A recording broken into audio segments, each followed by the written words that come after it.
Shalom, shalom. First and foremost, I'll let it begin by giving all praises, glory, and honor to YAHAWAH, BAHASHEM, YAHAWASHI, BAHASHEM, HaWarakakwadash. Our double honors to the elder apostles, the elder bishops, and the elders of Great Millstone. Shalom to the elect, to all the dedicated brothers out there that's giving their due diligence to serving Yahweh, BAHASHEM, YAHAWASHI, in sincerity and truth. All right, again, I would like to say shalom. All right, today's topic I'd like to touch on: do not get carried away. Right? Don't get carried away with the fashions of the world, with the things that's going on in this life. For these things will distract you to the point that you will steer away and go straight from serving Yahweh, and it could easily be done. Right? We gotta keep our eyes focused, our mind focused on serving Yahweh, because we understand the importance of it, and that if we don't remain focused, that we're gonna eventually be back into the world, right? And this applies to anybody that they want to apply to.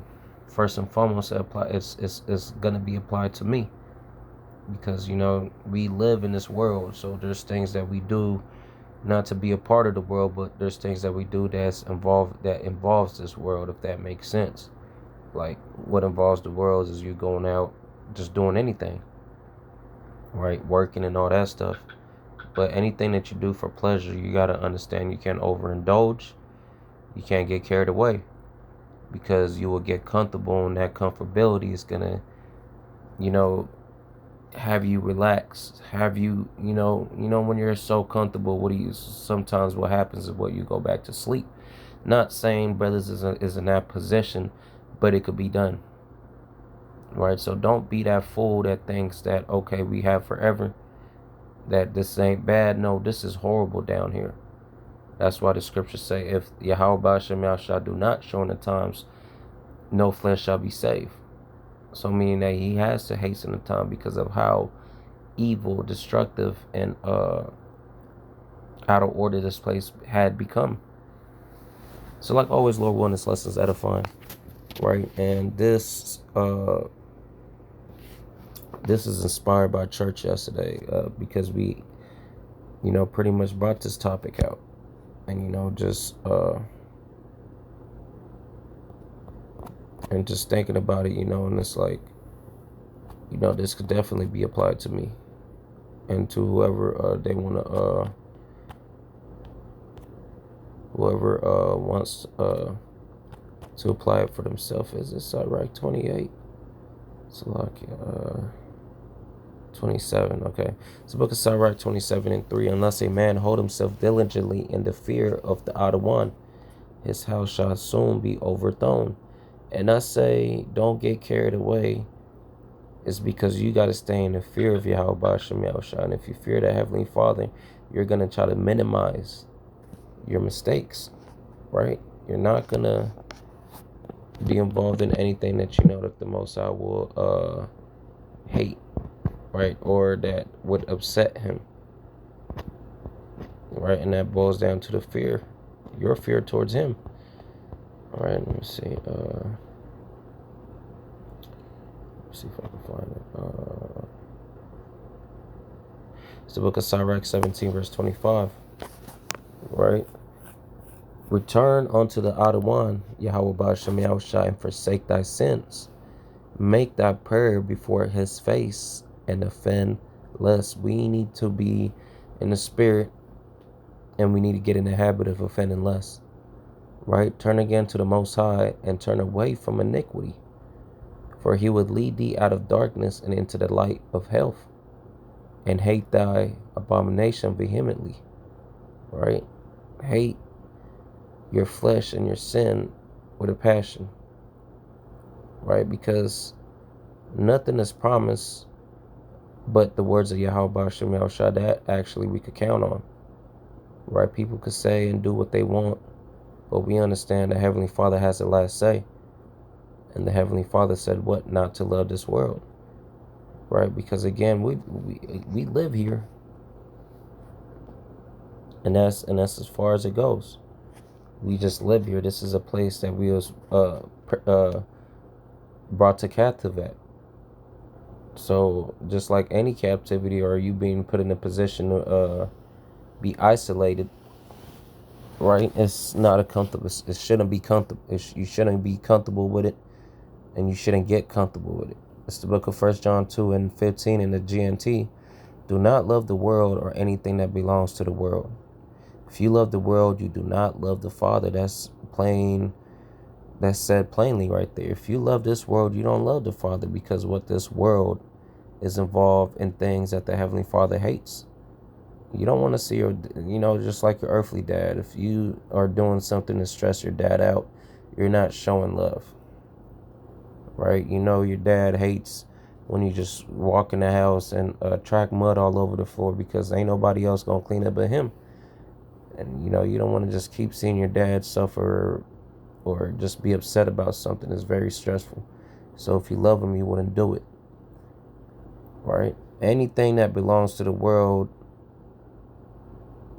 everything that belongs to the world, what the sinful self desires, what people see and want, and everything in this world that our people are so proud of, none of this comes from the Father.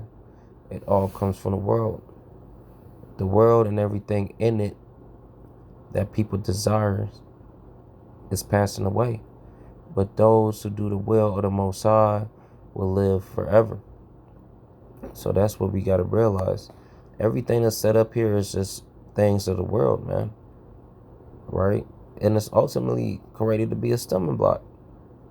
Right? To see whose side are you really on. Right? Because this world is bribing you with, desires of, this world bribes you with future, like, with a future. It's say, okay, if you do this for X amount of time, you'll be able to accomplish this or that, or whatever it might be, right? That's what this world does. If you work hard, you'll be able to buy this car and buy this house and have this type of woman. That's, and people actually, go for it. People actually bite for that. And that's, we got to be wiser than that, man. The Heavenly Father, through His only begotten Son, had created the world. Actually the whole world, the earth, right? And He created it for our sakes. And everything in it actually belongs to us. So we shouldn't be bribed with things here and now, because we understand that things here and now is corrupted because of those that's on top, those who's in rulership. So what we need to be seeking is YAHAWAH, sham, YAHAWASHI. And again, as I said, this is applied to me first and foremost, and to everybody else that feels, the importance of this message. But not saying that we're just all the way completely involved in the world and we just don't care about the Heavenly Father, but just any involvement in the world, you could easily get carried away, man.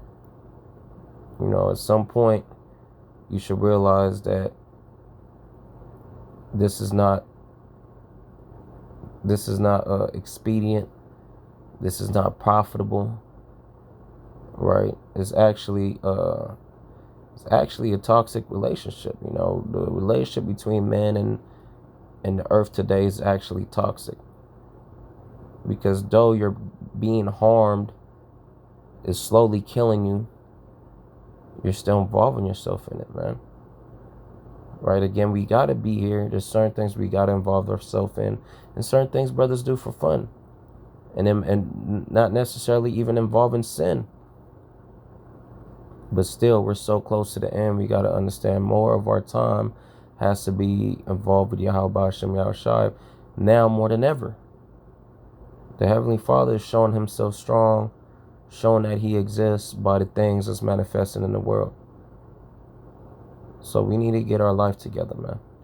Get our mind together if you haven't done so already. And this doesn't necessarily got to be applied to anybody, right? Because brothers should already know this. Brothers should already be thinking this.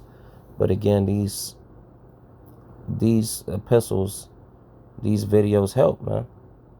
Right? These spiritual letters help, because it reminds you of who we are and what we are and our mission.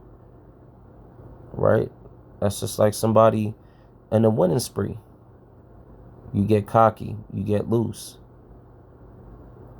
Right? You got to remember that this is a competition. There's somebody bigger and badder than you, man, that, you know what I'm saying, might approach one day and knock you down. That winning spree could, could be shut down real quick. And I'm saying that in a fashion that, just because nothing is happening with you being involved in the things that you're involved in, even though it's not sin, the Heavenly Father could easily take out your candlestick, man. Right? He could easily give you to your own heart's desire, man. And that is very scary if it's not serving him. Right? Your heart's desire should only be for you to be close to YAHAWASHI, right? Or to see this place get destroyed. It's the book of Psalms 37, verse 4. Delight thyself also in YAHAWASHI, and he shall give thee the desires of thine heart. You need to delight yourself and put yourself in a position to love, to serve YAHAWASHI, and he shall give thee the desires of thy heart. All right, it's one of the songs. I believe it's Songs 100, right? You're supposed to serve it's the book of Songs 100, verse 1. Make a joyful noise unto Yahawah, all ye lands. This is the point. Serve Yahawah with gladness. Come before his presence with singing. Right? The point is serve Yahawah with gladness, man. Right? You should want to serve YAHAWASHI. You should delight in serving YAHAWASHI, which most brothers do, which I absolutely do. But again, as the topic being, don't get carried away. Not in serving the Lord, but just being down here, man. It is very scary to be down here. Right? Because we're all jacked up, man. For those that want to admit it or don't, we're all jacked up, man. Right? Brothers' minds is just, it's really the grace of YAHAWASHI that we could comprehend, right? And calculate and register the scriptures, the truth. And the Spirit even working with us to see these things. Is because we're plagued by Esau, Edom he weaponized everything. That's his blessing. So we're literally plagued with everything. With the phone always being in your pocket, being close to you, that radiation, having an active phone, right? The air, the food, right? We're just constantly plagued, man. Seeing our oppressors over us, that's self-consciously, oppression, just beating you down more and more, thinking that our only hopes is to be a jester for the so-called kings of today. And the jesters representing somebody that's set up for entertainment. So us dancing, singing, and beating each other down in these gladiator stadiums and these sport arenas, right? For the so-called elites. We say so-called because there's nothing elite about them. The Most High set them up. But again, we got to understand that we should want out.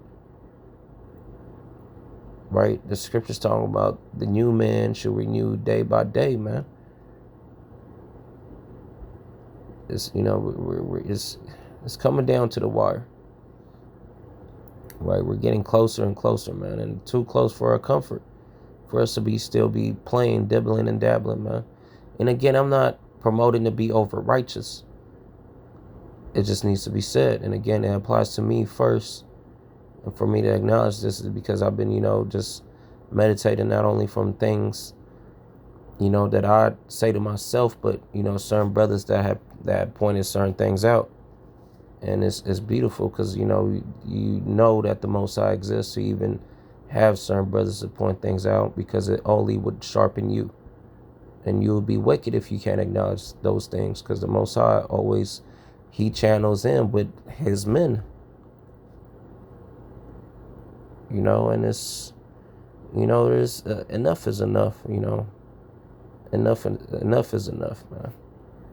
Right? Our enjoyment should be done in the kingdom. All right, let me bring this up.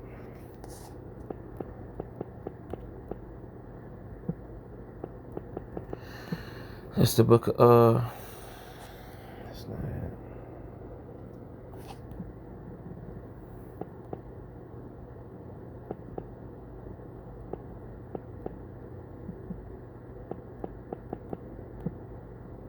It's the book of 1 Corinthians. It's the book of 1 Corinthians 13:6. Rejoice it not in iniquity, but rejoice it in the truth. Right? So we're not supposed to be in the spirit, right, of rejoicing of things that could lead on to sin. Right? Because that could easily be done with the things in the world, right? You get overly drunk, overly involved in certain things. Now you're missing out church. Now you're missing out on doing this, making lessons, right? But we can't be rejoicing in things that's in the world that could lead on to sin, but what rejoicing in the truth, right? Because the truth is only for our well-being. We need to be thankful that the Most High even put the truth down here for us to be able to self-reflect, man. Because again, the Heavenly Father is always making his rounds, man. Right? And none of us is above judgment. Right? That's one good one right there, but there's another one I was looking for. I'll bring this out first. Right. Okay, there you go. It's the book of Sirach 18, verse 14. He has mercy on them that receive discipline and that diligently seek after his judgments. The Most High will have mercy if you receive discipline, man. Right? If you receive this discipline of just knowing that, that straight gate, man. That straight gate. You can't try to open that gate wider than what it already is. Right? You're trying to find loopholes. Right? Let the Heavenly Father deal, man. Most High, this is his way, and it's just, you don't had your fun, Jake. Even though you didn't even acknowledge it, but before even being in this truth, you had that time where you was just running around wicked, man.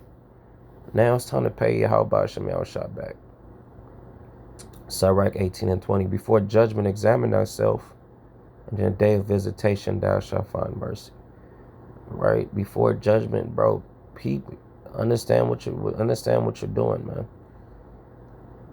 Right? Understand that the Most High is not satisfied and is not happy with a lot of things.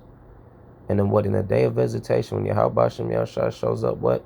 Thou shalt find mercy. Right? So that's it. That's just, quick lesson. Right? Just been on my mind heavy. And, Jake, just don't get too comfortable, man. We're too close into this place being destroyed, for us to, trying to loosen up. We need to tighten up, right? The game is not over. You don't want to just because you up to, 2-3 touchdowns or scores or whatever, doesn't mean that you don't won the game already. You rejoicing because you got 2-3 minutes left. Anything could happen. So, yeah, I'm going to end off there. Lord willing, the lesson was edifying. Again, don't get comfortable, brothers. Right? I would like to end off by giving all praises, glory, and honor unto YAHAWAH, BaHaShem, YAHAWASHI, BaHaShem, HaWarKakwadash. Our double honors to the elder apostles, the elder bishops, and the elders of Great Millstone. Again, shalom to the elect. Shalom, Akim, shalom.